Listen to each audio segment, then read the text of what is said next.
രാജീവ് ഗാന്ധി തന്റെ പ്രണയിനിയായ സോണിയാഗാന്ധിയെ ഇറ്റലിയിൽ പോയി കാണാൻ വേണ്ടി ഇംഗ്ലണ്ടിലെ കൽപ്പണിക്ക് പോയി എന്നുള്ളതാണ് ചരിത്രം. എന്തിനാ? പണമുണ്ടാക്കാൻ, എയർ ടിക്കറ്റ് വാങ്ങാൻ പണമുണ്ടാക്കാൻ. കെട്ടിടപ്പണിക്ക് പോയി രാജീവ് ഗാന്ധി. അന്ന് രാജീവ് ഗാന്ധിയുടെ അമ്മ ഇന്ദിരാഗാന്ധിയുടെ ഹോം മിനിസ്റ്ററാണ്. ഇന്ത്യയുടെ ഒരു ഹോം മിനിസ്റ്റർക്ക് മകന് തന്റെ പ്രണയിനിയെ കാണാൻ പോകാൻ കാശില്ലാതിട്ടാണോ? അല്ല.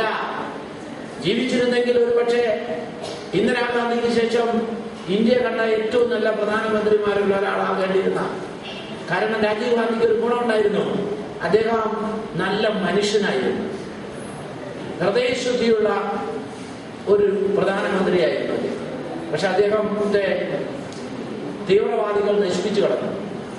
അദ്ദേഹം വന്നതിന് ശേഷമാണ് ഈ കമ്പ്യൂട്ടറൊക്കെ അദ്ദേഹത്തിന്റെ ഭാവനകളാണ് കമ്പ്യൂട്ടർ, 3 ടയർ സിസ്റ്റം, ഗ്രാമീണ 3 നമ്മുടെ ഗ്രാമപഞ്ചായത്തുകളുടെ വ്യവസ്ഥിതികളൊക്കെ അദ്ദേഹത്തിന്റെ സംഭാവനകളാണ്, രാജീവ് ഗാന്ധിയുടെ.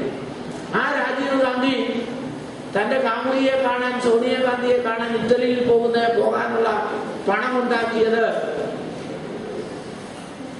ഈ കെട്ടിടപ്പണിക്ക് പോയിട്ടാണ്.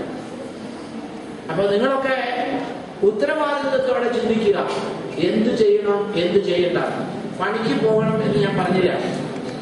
നിങ്ങൾക്ക് വീട്ടിലിരുന്ന കാശുണ്ടാക്കാവുന്ന ഒരു സിമ്പിൾ കാര്യമുണ്ട്. വെറുതെ ചെയ്യാതെ പാവപ്പെട്ട വീട്ടിലെ കുട്ടികൾ ഇവിടെ ഉണ്ടെങ്കിൽ ഈ മഴക്കാലത്ത് പൈപ്പിൽ നിന്നും വെള്ളം താഴെ നേരെ കുത്തി ചാടാതിരിക്കാൻ വേണ്ടി ഒരു ചങ്ങലയുണ്ട്, കണ്ടെണ്ണോ? ആ ചങ്ങല പ്ലാസ്റ്റിക്കിന്റെ ആണ്. അതിന്റെ കമ്പനിയിൽ നിന്ന് പറഞ്ഞാൽ അവർ അതിന്റെ ചങ്ങല ഉണ്ടാക്കുന്ന സാധനങ്ങൾ കൊണ്ടുതരും. അതിങ്ങനെ ഒടിച്ചെടുത്ത് ബുക്ക് പോലെ കൊളത്തി ഇട്ട 1 കിലോ ആവുമ്പോ 10 രൂപയോ എത്രയോ കിട്ടും. അങ്ങനെ 1 മണിക്കൂർ ഇരുന്ന് ഏതാണ്ട് 5-6 കിലോ ഉണ്ടാക്കും. അപ്പൊ അത്യാവശ്യം പെണ്ണുപിള്ളക്ക്, അല്ല എന്റെ പെണ്ണുപിള്ളയുടെ കാര്യം ഓർത്തുപോയി, അത്യാവശ്യം കാമുകന് ഒരു മിഠായി മേടിച്ചു കൊടുക്കണമെങ്കിൽ അച്ഛന്റെ അമ്മയുടെ കാശ് കട്ടെടുക്കണം. ഈ കാശിന് മേടിച്ചു കൊടുക്കാം. അങ്ങനെ കട്ടെടുക്കാതെ ഈ കാശ് കൊണ്ട് മേടിച്ചു കൊടുക്കുമ്പോ പ്രണയത്തെ തകർക്കുന്ന കൊലപാതകയായ അമ്മ വീട്ടിലുണ്ടെങ്കിൽ പറയാം, അമ്മയുടെ കാശ് കൊണ്ടല്ല ഞാൻ അമ്മയെ മിഠായി മേടിച്ചു. അല്ലേ? ഓക്കെ, നമ്മളതവിടെ അവസാനിപ്പിക്കുക. ഇനി നമ്മൾ കിടക്കുന്ന നിങ്ങളുടെ പ്രായത്തെ കുറിച്ചാണ്. നിങ്ങളുടെ പ്രായത്തിന്റെ പ്രത്യേകത എന്താ? എന്നാലേ ഇതൊക്കെ പറഞ്ഞാൽ മനസ്സിലാവുള്ളൂ. അഡോളസൻസ് എന്ന് പറഞ്ഞാൽ പക്വതയ്ക്ക് മുമ്പുള്ള തൊട്ട് മുമ്പുള്ള പ്രായം എന്ന് പറഞ്ഞാൽ ചക്ക മൂത്തോന്ന് ചോദിച്ചാൽ മൂത്തു, മൂത്തില്ല എന്ന് പറഞ്ഞാൽ മൂത്തില്ല. അതിന് ഞാൻ ഒരു ഉദാഹരണം പറയാം. അതിനൊരു ഉദാഹരണം പറയാമോ? എല്ലാവരും കേട്ടിട്ടുണ്ട്. ഇവിടെ ഉദാഹരണമായിട്ടില്ല. കാരണം ഞങ്ങൾ നേരത്തെ പരിചയപ്പെട്ടു അല്ലേ? നിങ്ങറിയോ? ഇവളുടെ ചേച്ചി കുഴപ്പമില്ല. ഇവർക്കൊരു ചേച്ചി ഉണ്ട്, സങ്കല്പിക്കുക. ആ ചേച്ചി എന്റെ മകനുമായിട്ട് ലൈനടിച്ചു. എന്റെ മകനാരാ? എന്റെ മകൻ ക്രിസ്ത്യാനി, ഇവളുടെ ചേച്ചിയോ കല്യാണം നടക്കുവോ? നടക്കുവോ? നടക്കുവോ?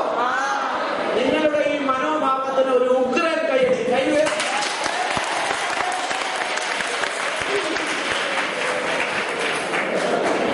എനിക്കിഷ്ടായി നിങ്ങളെ, എനിക്ക് നിങ്ങളെ ഇഷ്ടമായി. Very good. ക്രിസ്ത്യാനിനെ കെട്ടണമെന്നും മുസൽമാനെ കെട്ടണമെന്നും ഹിന്ദുവിനെ കെട്ടണമെന്നൊക്കെ പറയുന്ന പഴഞ്ചൻ സ്വഭാവങ്ങളെ നിങ്ങൾ ഭേദിക്കണം. പക്ഷെ അതിന്റെ അർത്ഥം നാളെ പോയി മുസ്ലിം കുട്ടീനെ കെട്ടിക്കൊണ്ടുവരാനല്ല. നല്ല ചിന്തകൾ വേണമെന്നാണ്. Okay, very good. എന്തായാലും നമുക്കിടെ വീട്ടിലെ ചർച്ചയെ ചെറുക്കൻ ക്രിസ്ത്യാനിയാണ്, നടക്കൂല എന്ന് അമ്മ പറഞ്ഞു. ബാപ്പ പറഞ്ഞു, നീ എന്റെ മയ്യത്തായി വന്നു ഇത് നടന്നാണ് ഭീഷണിപ്പെടുത്തി. ഓക്കെ, ഇതെല്ലാം കേട്ടിരുന്ന ഇവര് മനസ്സിലാണ്. കാരണം എന്താ? കാരണം ഒന്നേ ഉള്ളൂ, ചേച്ചിനെ കെട്ടിച്ചിട്ട് വേണ്ട ഇവിടെ കെട്ടിച്ചു വിടാനേ ആണോ? അതാണ് കാരണം. അല്ല, അവർക്ക് സങ്കടമായി ചേച്ചിയുടെ കരച്ചിൽ കണ്ടപ്പോ. വേഗം അവിടെ എന്ന് ഇവർക്ക് ഉമ്മച്ചിയോട് സ്നേഹമുള്ള, അതുകൊണ്ട് ഇവിടെ നിന്ന് ഉമ്മച്ചിന്റെ സോപ്പിട്ടു. ഉമ്മച്ചിയോട് പറഞ്ഞു, അവരങ്ങനെ ആയിപ്പോയില്ല ഉമ്മച്ചി, എന്തോ ആട്ടാ ഉമ്മച്ചി, അങ്ങോട്ട് സമ്മതിക്കാൻ ഉമ്മച്ചി.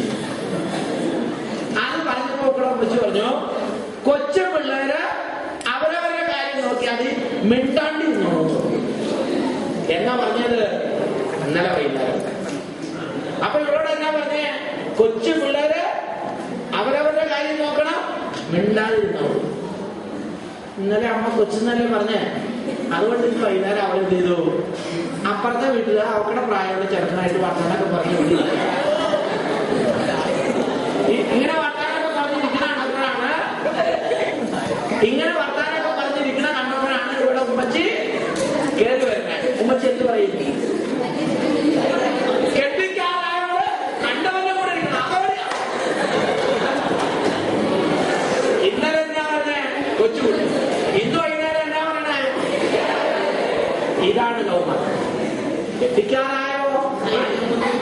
വച്ചാണോ? കെട്ടിക്കാറായോ? മൂത്തില്ല.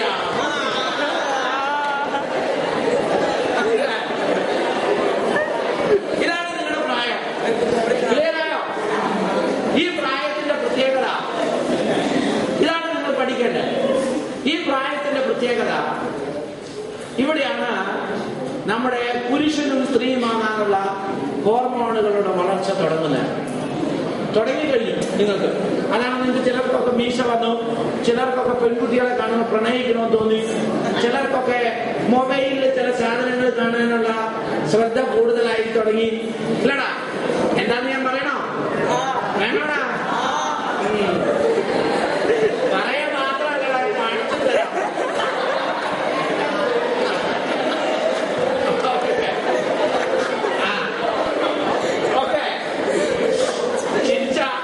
ചിരിച്ച ഒത്തിരി നീട്ടിക്കൊണ്ട് പോകരുത്. ഇങ്ങനെ സംഭവിക്കണം എന്താന്ന് വെച്ചാല് അതാണ് നിങ്ങൾ അറിയേണ്ട ശാസ്ത്രീയമായി. പെൺകുട്ടികൾക്ക് ഒരു ഹോർമോണുണ്ട്, ആൺകുട്ടിക്കും ഒരു ഹോർമോണുണ്ട്.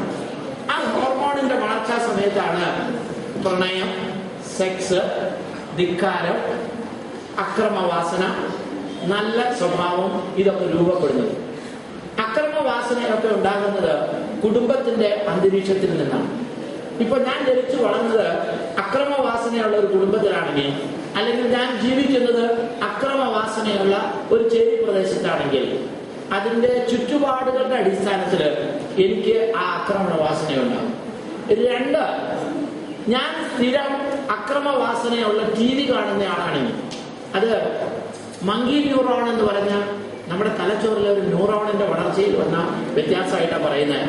അതായത് സ്ഥിരമായി നമ്മൾ കൊലയും കൊള്ളയും അക്രമവും പീഡനവും കണ്ട TV തുടർച്ചയായി നമ്മളത് കണ്ടാൽ നമുക്കും അക്രമവാസന ഉണ്ടാകുമെന്നാണ് ഈ ശാസ്ത്രജ്ഞ പറഞ്ഞിരിക്കുന്നത്. അതുകൊണ്ടാണ് കുട്ടികൾ ഈ പ്രായത്തിൽ TV കാണുമ്പോൾ കൊല്ലുന്നതും കൊള്ള നടത്തുന്നതും പീഡിപ്പിക്കപ്പെടുന്നതും കാണരുത്. ആ സമയത്ത് TV മാറ്റണം. കാരണം നിങ്ങളുടെ മനസ്സിനെ ആ അക്രമവാസന സ്വാധീനിക്കാൻ സാധ്യതയുണ്ട്. അപ്പൊ ഈ പ്രായത്തിന് നിങ്ങളുടെ ഈ വളർച്ചയിൽ തകരാറ് സംഭവിക്കുമ്പോഴാണ് നിങ്ങളുടെ മനസ്സ് പതറുന്നത്. നിങ്ങൾ കാണിക്കുന്ന കുസൃതികള്, ക്ലാസ്സിൽ ഒച്ച വയ്ക്കുന്നത്, ആരോ വിടുന്നത്, ഇതൊക്കെ കൗമാരത്തിന്റെ ചില ഭാഗമായിട്ടുള്ള കാര്യങ്ങളാണ്. ഒരു പെൺകുട്ടിയോട് ഇഷ്ടം തോന്നുന്നത്, ഒരു ആൺകുട്ടിയോട് ഇഷ്ടം തോന്നുന്നത്, ഇതൊക്കെ സ്വാഭാവികമാണ്. പക്ഷെ ശ്രദ്ധിക്കേണ്ടത്, ഈ സ്വാഭാവിക വളർച്ചയില് അങ്ങനെ തോന്നുന്നതിനെ സ്വയം അങ്ങ് അഴിച്ചുവിട്ടാൽ നിങ്ങളുടെ ജീവിതത്തെ അത് ബാധിക്കും. അതാണ് അധ്യാപകര് കൗമാര പ്രായക്കാർക്ക് കൂടുതൽ ശ്രദ്ധ കൊടുക്കണം.